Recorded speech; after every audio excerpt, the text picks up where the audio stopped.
Hello, Women of Strength. It's Lily.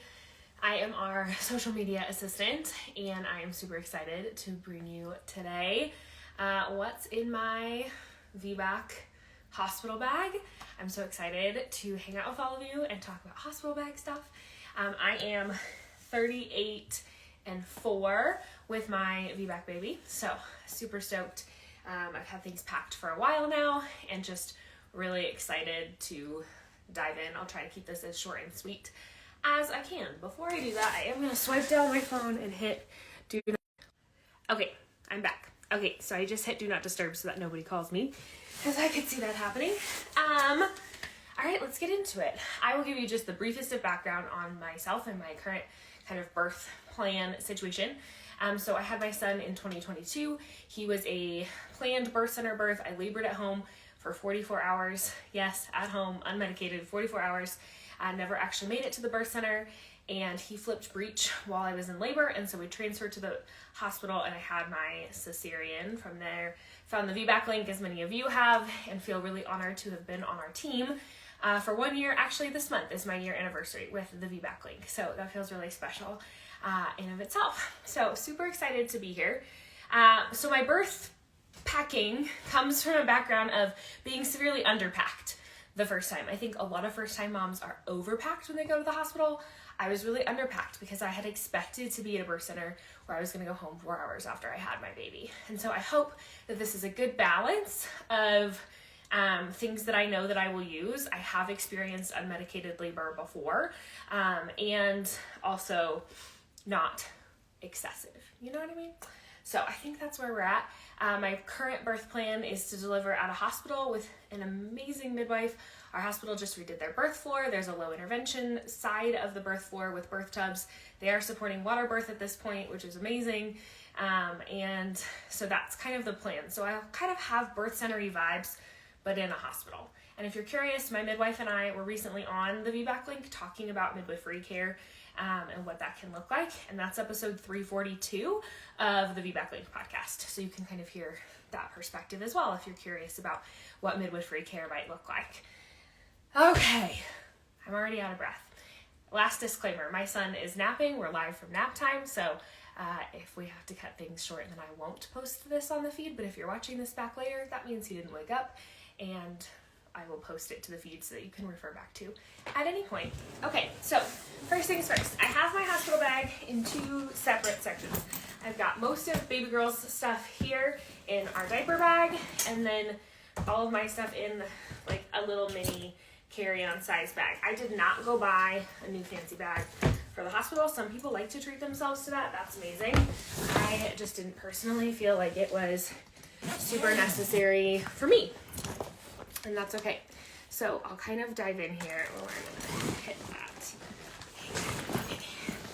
Okay. Amazing. I will just get into these little pockets really fast. First things first.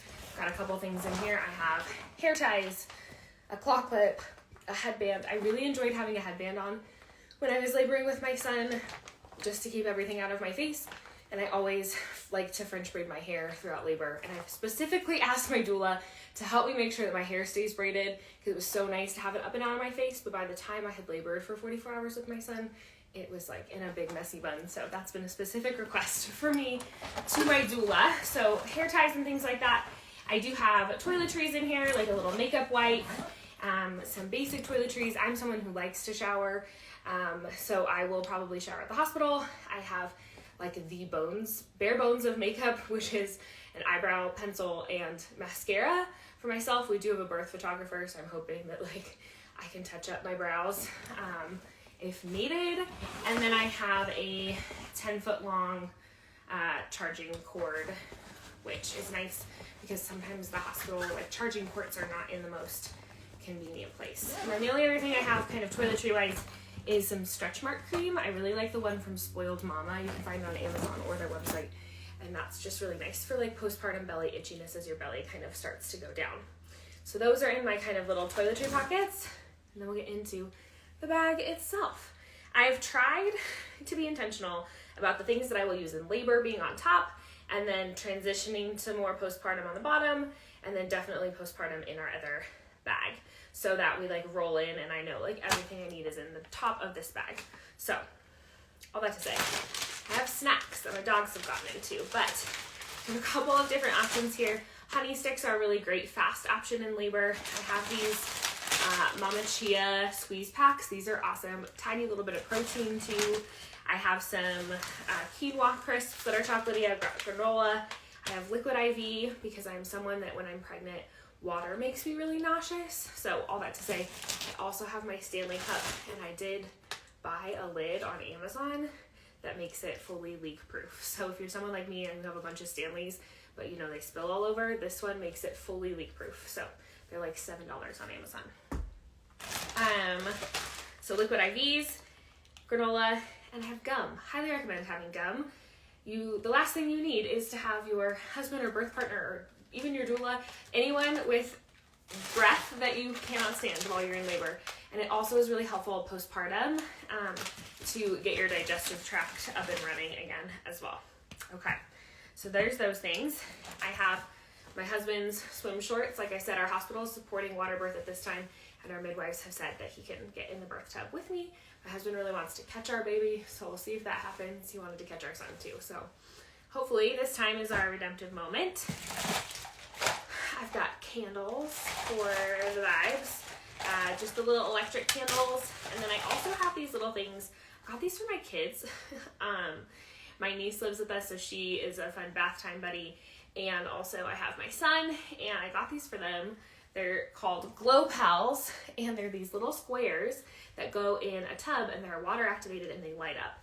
And when I first got them, I was like, oh my gosh, these would be so beautiful in a birth tub. And so I have 2 packs of these to throw in the birth tub to make it extra glowy and all of the things. So I've got those. I have my TENS unit. Our hospital does have a TENS unit, but last I heard they were out of the sticky pads. So I already have my own. I'm a kinesiologist in my background, and so I already have one that I know is really helpful for me. Again, got it on Amazon. We're also coming out with a holiday gift guide later this month. I guess it's November now. And so some of this stuff will be linked there too, so you can look for that. And I'll try to throw some links up on our stories at some point as well. So this is my TENS unit. I have a diffuser with a candle flicker mode, and therefore I have a bag of essential oils. I have a bunch. The oil brands that I buy from Young Living, and I also buy from Simply Earth. Simply Earth is not an MLM, so if you're looking for really high quality essential oils, I have found them to be awesome. And so I also have Simply Earth. I have bergamot because it really helps with anxiety. I have clary sage to help with contractions. I have helichrysum. This is my miracle essential oil. With my son, his umbilical cord would not stop bleeding for like 2 weeks, and it was getting to the point where they thought they had to put him on antibiotics. And my midwife suggested using a little bit of helichrysum on it, and I did that, and the bleeding immediately stopped. And I will forever be a believer in this oil. So I have this for postpartum for me, for baby girl if she needs it. I do dilute them. Don't worry, we are all about essential oil safety over here in this house. And I also have it in my pain roller that I'll talk about in a second. So I've got that. I have Aroma Ease from Young Living. This one is really great for nausea. I've got some peppermint. And then I have a little diffuser blend that has bergamot and the blend Peace and Quiet. Both of those are from Simply Earth. And then I have a roller bottle with a pain blend in it, hoping that my husband can kind of do this up and down my back.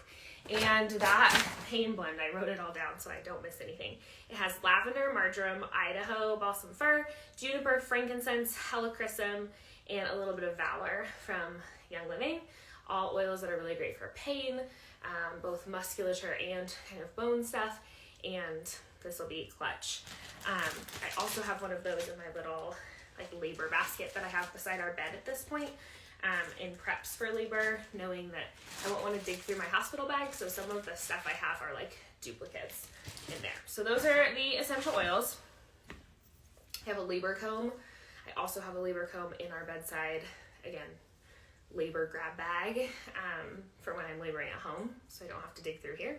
I loved the black combs when I was in labor with my son that you see people use, but this one is specifically a labor comb. Again, I found it on Amazon. I like that it has a little wrist thing. And then essentially the way that you use a labor comb is you place it in your palm like this, and you put the comb piece against your hand. And as you do this, this pressure and kind of acupressure points takes some of the pain away from the focus on your belly and takes it to your hand, which is really helpful. I found these were so helpful, but I also broke one of the black combs when I was in labor, so I'm excited for a little bit more of a sturdier comb to have with me. I have a stroller fan in case I get super hot, and I have a speaker.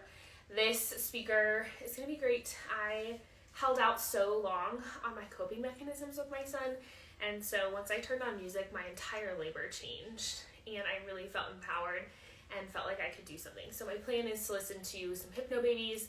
I have a great birth playlist that I've made, and my doula suggested doing a speaker instead of AirPods or earbuds because she said she prefers to have a speaker there so that everybody in your birth space is in the space with you.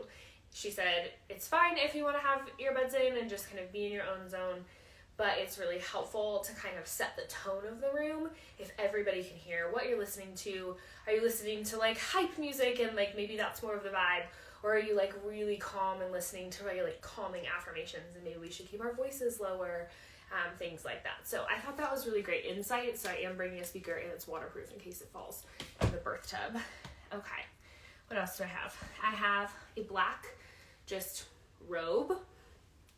I have seen so many alternatives to a hospital gown. I am imagining I'm like many of you in that the idea of wearing a hospital gown just does not sound great. It sounds a little triggering, honestly, and I didn't want to wear a hospital gown.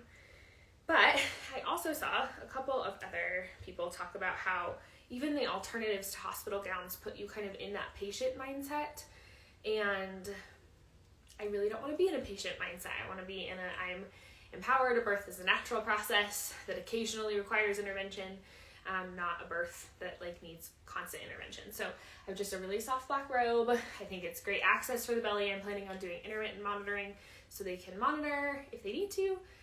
But I'm also not planning to get an epidural, so I didn't feel like I needed one of the like alternative hospital gowns with like access down to back or things like that. So I have this to wear. I also have some sticky socks. I'm a bar instructor, and so if you've ever taken a bar class, you know the sticky socks are helpful, and these ones are way better than the hospital ones. The brand on these is Tavi Noir, Tavinnoir, I think. Anyways, these are amazing, and they fit well, and they are actually truly non-slip, which is nice. I have a little crop tank. I know all of us feel a little differently when we're laboring. For me, my cup size changes pretty significantly while I'm pregnant, and I've yet to find a nursing bra that I really like that doesn't also expose a ton of cleavage, except for these. They're just really stretchy little half tanks. I find them to be supportive enough even with my almost G chest, and I like that it is a little bit higher necked, so like our birth photos won't just be a ton of chest, and then I can always slip this off and slip into more of a different nursing bra that's a little bit more skin to skin at some point. But that's what I'm going to labor in the tub. I did bring my own towel for either after birth or after I shower because the hospital towels are scratchy, and I think sometimes adding just a little bit of luxury into our lives is okay.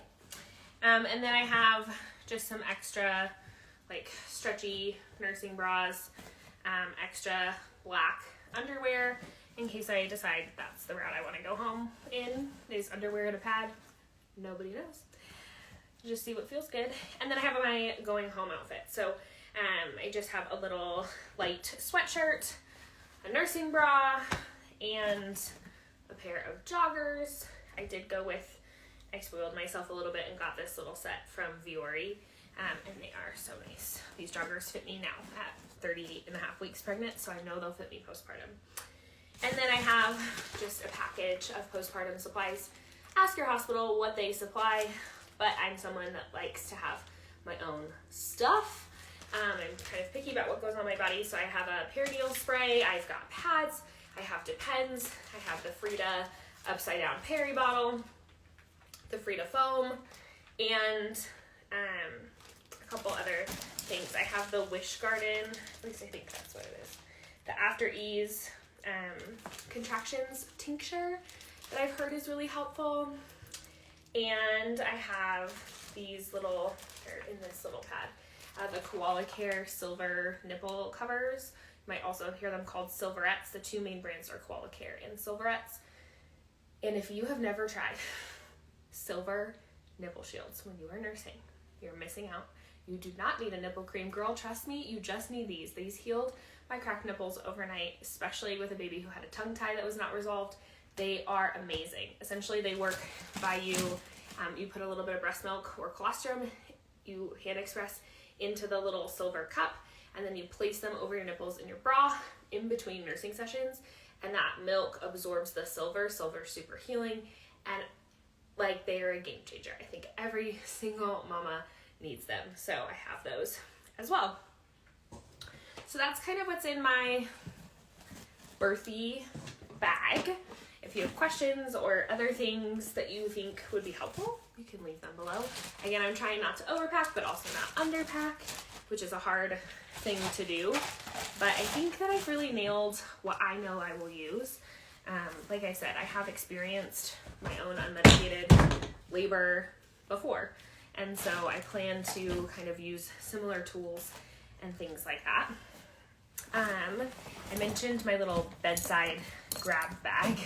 It's just a little like tote that I have beside our bed for when I do go into labor. It has another one of those black like bralette things. It has black joggers in it to wear to the hospital. It has some of the Freedom Mom underwear and a pad.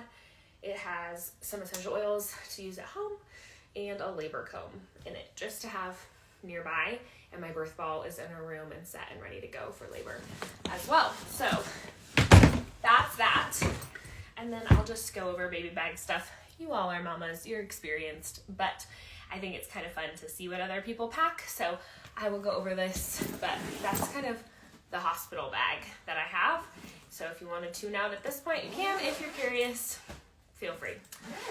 So inside a baby girl's bag, this is the Itsy Bitsy diaper bag. I did not get a hospital bag, but I did get a new diaper bag for a baby girl, and I'm really excited about it. I think it's a little bit heavier. I had a Petunia Pickle Bottom with my son.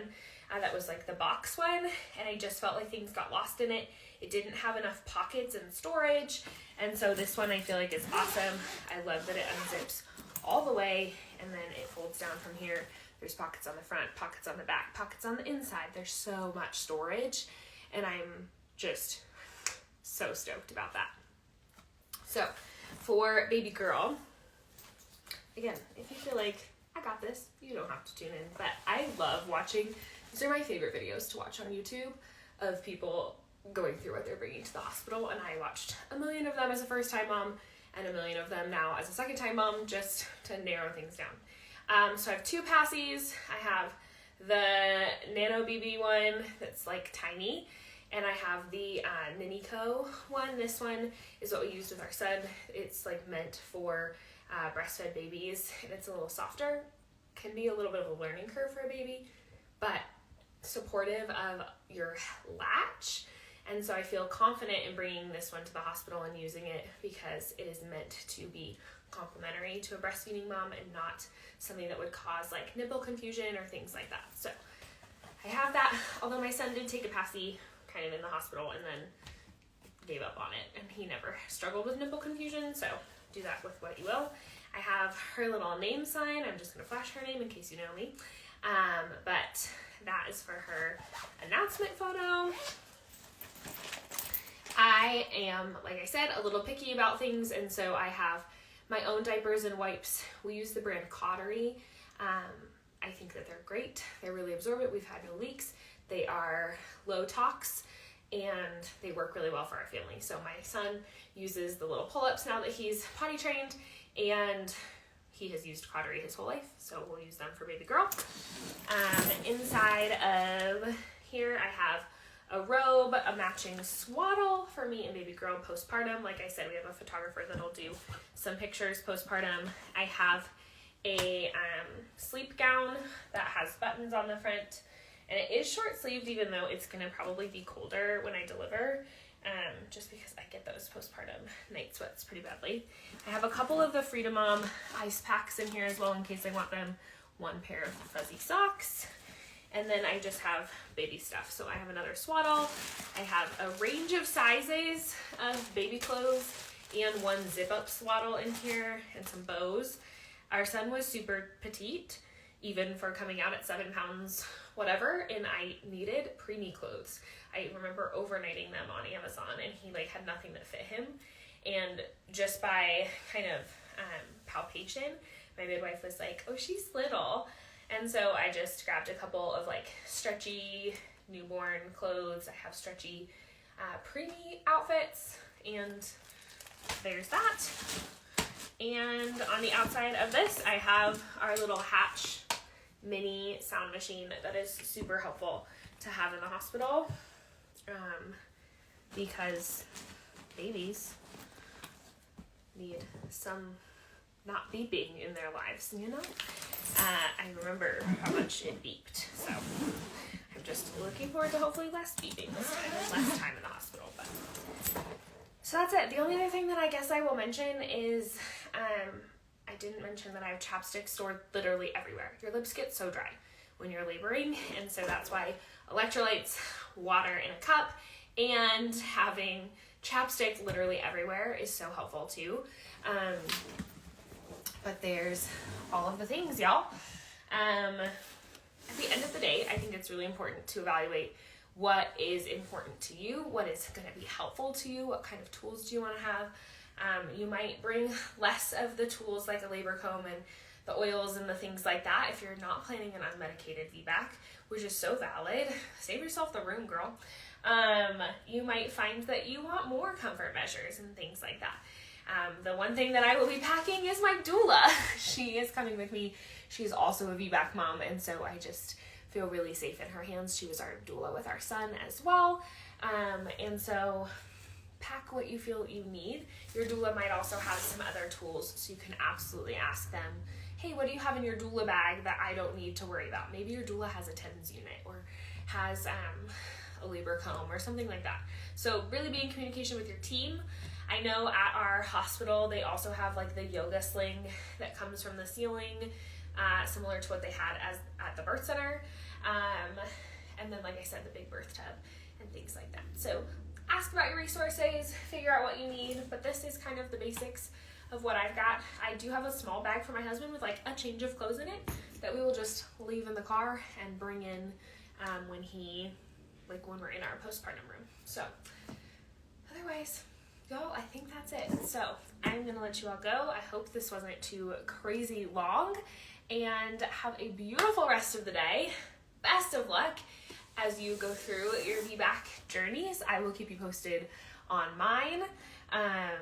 We're so close, friends. So if you're also in that like 38, 39 week range, we got this. And I'm sending you all of the love as you continue to do all of your research and all of the things. I look forward to connecting soon. My hope is to do one more live before I have baby, and that live will be on movement during pregnancy. That is helpful. And otherwise, have a fabulous weekend. I hope that you had a happy Halloween, because I'm recording this the day after Halloween. But otherwise, bye everyone.